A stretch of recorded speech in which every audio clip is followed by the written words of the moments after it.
नमस्कार बंधुरा सबाइके आमार चैनेले स्वागत। आज बानाबो दई पुरी बा दई लुचि। अष्टमी पेशार आज बानाबो दई लुचि और धोकार डालना।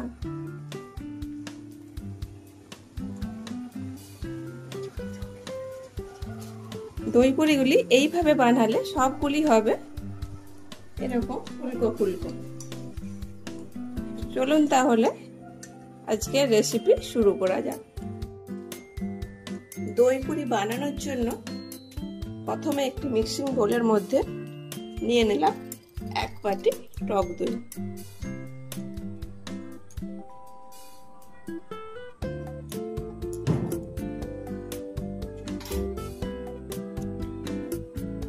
যে বাটি টক দই নিয়েছি সেই একই বাটির হাফ বাটি দিয়ে দিলাম সুজি।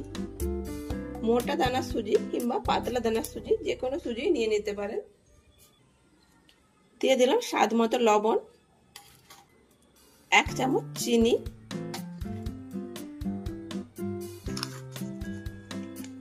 बेकिंग पाउडार दिए दिलाम हाफ चामच, बेकिंग सोडा एक चामचे 4 भागेर 1 भाग। सबकिछु एकसाथे खूब भालोभाबे मिशिए नेब। सुजी और दई मयदा सबकिछु आमि एकटा बाटिर मापेई नियेछि। ओई एकई बाटिर दिए दिलाम एखाने 2 बाटी मयदा। आमि नियेछि 2 बाटी, अल्प अल्प करे देब, माखते थाकबो। एबारे बाकी जे मयदाटुकु छिलो सेटुकुओ दिए दिलाम। এই সময় ডোটিকে একটু নরম রাখতে হবে, কারণ সুজি দিয়েছে, সুজিটাকে আগে রেস্টে রাখা হয়নি, সেই জন্য একটু লুজ থাকলেও পরে ডোটি টাইট হয়ে যাবে। সফট ডো তৈরি করে নিয়েছি। ডোটি একটু নরমই আছে, হাতে লেগে আসছে, এই রকম নরম থাকলেই হবে, তবে সুজিটা ভিজবে। এবারে দিয়ে দেব 2 চামচের মতো রিফাইন তেল। তেলটি দিয়ে আবার মেখে নেব। ডোটি মেখে নিয়েছি, এবারে রেস্টে রেখে দেব। এটি চাইলে আমি 1 ঘন্টার জন্য রেস্টে রাখবো। যদি এটি কেউ চায় তাহলে রাত্রে মাখিয়ে সারা রাত রেস্টে রাখলে খুবই ভালো হয়। আর বেকিং পাউডার আর বেকিং সোডা দেওয়ার কারণ হলো যেহেতু দই দেওয়া আছে, দই ভারী, তাড়াতাড়ি ফুলে উঠবে লুচিটা, সেই জন্য বেকিং সোডা আর বেকিং পাউডার দেওয়া হয়েছে। ঢেকে 1 ঘন্টার জন্য রেস্টে রেখে দেব।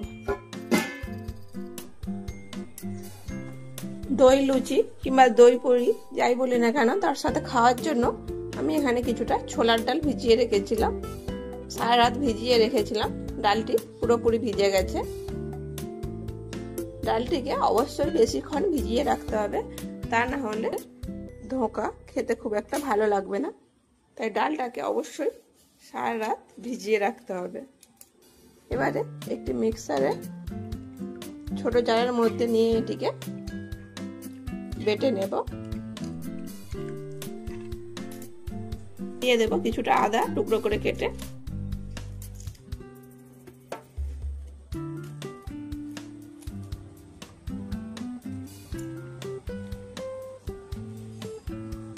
দিয়ে দেব কাঁচা লঙ্কা, আর দিয়ে দেব 1 চামচ গোটা জিরে। এবারে এটাকে বেটে নেব। ডালটাকে একেবারে মিহি করে বেটে নিয়েছি। ধোকা বানানোর জন্য একটি কড়াইতে দিয়ে দেব কিছুটা রিফাইন তেল।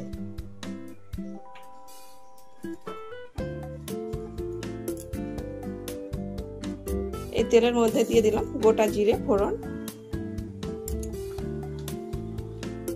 জিরেগুলো ভাজা হয়ে গেছে, এবার আগে থেকে বেটে রাখা ডালটা দিয়ে দেব।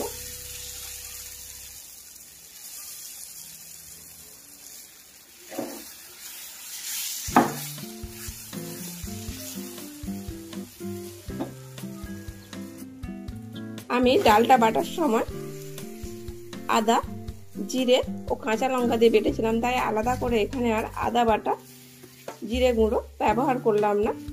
আপনারা যদি আদা জিরে আর কাঁচা লঙ্কা দিয়ে না বাটেন তাহলে এই সময় আদা বাটা, কাঁচা লঙ্কা ও জিরে গুঁড়ো ব্যবহার করতে পারেন। এবারে সমস্ত মশলাটা খুব ভালো করে মিশিয়ে নেব।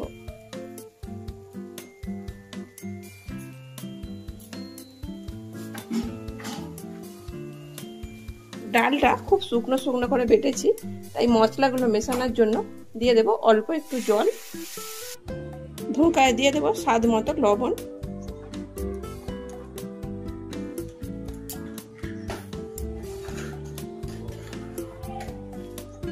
আর অল্প একটু চিনি দিয়ে খুব ভালো করে মিশিয়ে নেব।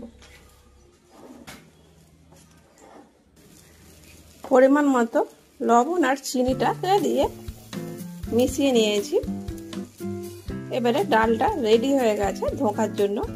এইভাবে ছেড়ে চলে আসছে প্যান থেকে, তার মানে এটি রেডি হয়ে গেছে। গ্যাসের চুলাটাকে এবার অফ করে দেব।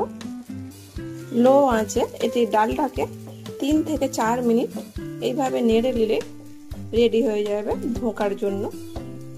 হাই আঁচে এটাকে ভাজলে হবে না, তাহলে পুড়ে যেতে পারে। একটি পাত্রে এটিকে সেট করে নেব। এই থালায় সেট করব ধোঁকাটাকে। অল্প ঘি লাগিয়ে নিলাম। আপনারা চাইলে ঘিয়ের বদলে রিফাইন তেল কিংবা সরষে তেল লাগিয়ে নিতে পারেন। এবারে ডালের পুরটাকে নিয়ে নেব। সাহায্যে এটিকে ছড়িয়ে নেব।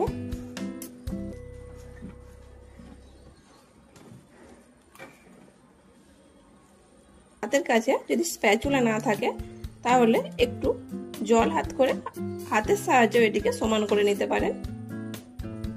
ধোঁকাটাকে সেট করে নিয়েছি। এইবারে ঠান্ডা করে নেব। ঠান্ডা হয়ে গেলে তারপরে কাটবো।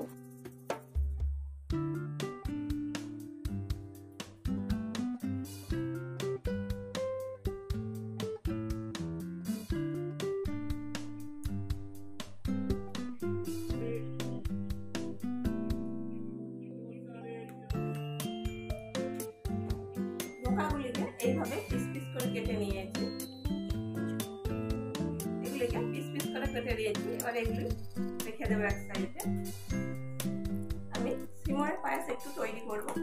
সিময়ের পায়েস তৈরি করব, তার জন্য কড়াইতে দিয়ে দিলাম ঘি, দিয়ে দিলাম একটি এলাচ গুঁড়ো, আর দিয়ে দিলাম সিময়। সিময়টাকে ভালো করে ভেজে নেব। ভালো করে ভেজে নিয়েছি। আমি এখানে ঘি দিয়ে ভেজেছি। আপনারা চাইলে সাদা তেল দিয়েও ভেজে নিতে পারেন, তবে ঘি দিয়ে ভাজলে তার স্বাদ বেশি হয়। এবারে দিয়ে দেব দুধ।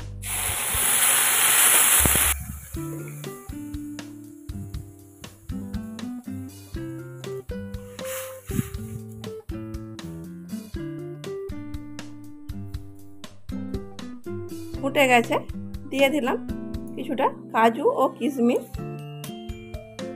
পরিমাণ মতো চিনি,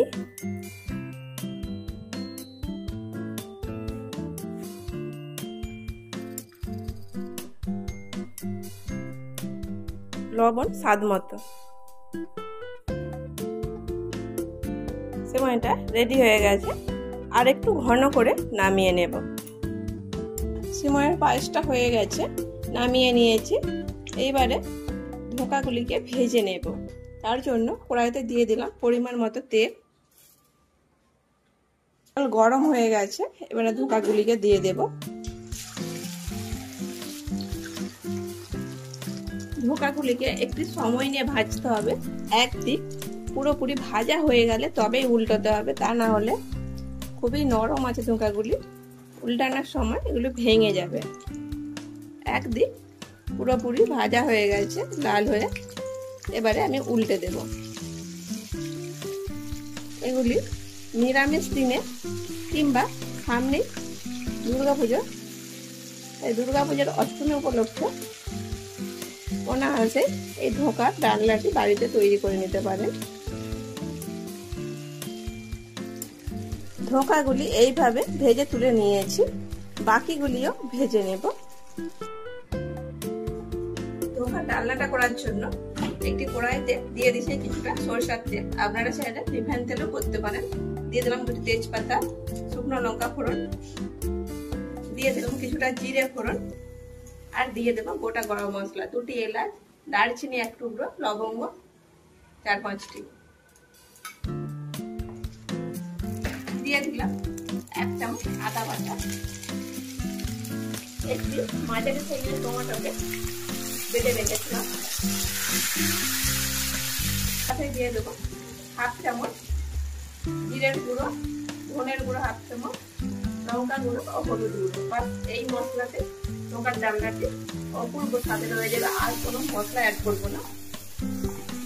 আর রঙের জন্য দিয়ে দিলাম 1 চামচের মতো কাশ্মীরি লঙ্কার গুঁড়ো, দিয়ে দেবো 1 চামচ চিনি। চিনি আর লবণটা আপনারা আপনাদের স্বাদ অনুযায়ী দেবেন। দিয়ে দিলাম স্বাদ মতো লবণ। মশলা থেকে তেল ছাড়তে শুরু করে দিচ্ছি। এবারে ধোকাগুলি সেদ্ধ করার জন্য দিয়ে দেবো পরিমাণ মতো জল। ঝোলটি ফুটে গেছে, এবারে ধোকাগুলিকে দিয়ে দেবো। রান্নাটি রেডি হয়ে গেছে। সব শেষে উপর থেকে 1 চামচের মতো ঘি ছড়িয়ে দিলাম। এবারে গ্যাসের চুলা অফ করে দেব, কিছুক্ষণ রেখে দেব। দই লুচি বা দই পুরিগুলি ভেজে নেব। তার জন্য কড়াইতে পরিমাণ মতো রিফাইন তেল দিয়ে দিলাম। এদিকে ডোটিও 1 ঘন্টার বেশি রেস্টে ছিল, আরেকবার ভালো করে মেখে নেব। এবারে লুচির জন্য লেচি কেটে নেব।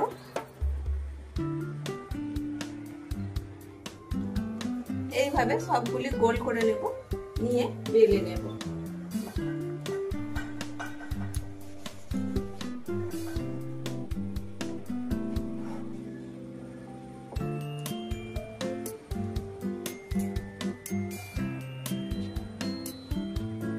ভাজবার জন্য যে তেলটি বসিয়েছিলাম সেটিও গরম হয়ে গেছে, এবারে গরম তেলে দিয়ে ভেজে নেব।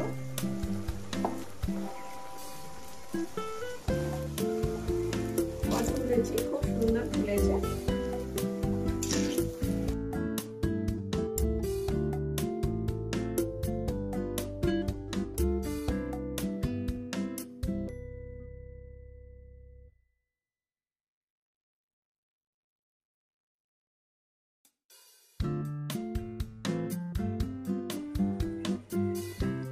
রেডি হয়ে গেছে দই লুচি, ধোকার ডালনা আর সিময়ের পায়েস। রেসিপিগুলি ভালো লাগলে লাইক, শেয়ার, কমেন্ট করবেন এবং সাবস্ক্রাইব করে আমাকে সাপোর্ট করবেন। এতক্ষণ আপনাদের মূল্যবান সময় দিয়ে ভিডিওটা দেখার জন্য অনেক ধন্যবাদ।